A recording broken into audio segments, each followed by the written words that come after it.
In today's video, I'm going to show you how to make a Telegram group public on your PC, step by step, so you can change your private group into a public one that anyone can find and join. This is a really useful option if you want your community, business group, or discussion group to be easier to discover and share.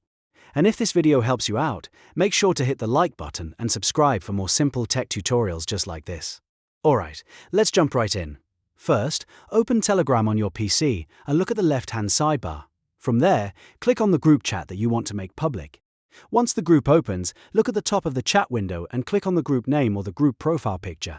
This will open the group info panel where you can manage all the settings for that group. In the group info panel, find and click Manage. This is where Telegram keeps the administrative controls for your group.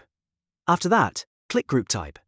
This section lets you decide whether your group stays private or becomes public.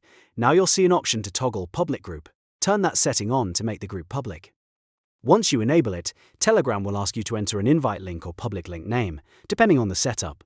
Type in the link you want to use for your group so people can search for or access it more easily. Make sure the link is something clear and relevant to your group, because this is what others will use to find it. After everything looks correct, click Save to apply the changes. And that's it. Your Telegram group is now public and ready for others to discover. If this tutorial helped you, please give the video a like and subscribe for more quick and easy how-to guides. Thanks for watching, and I'll see you in the next one.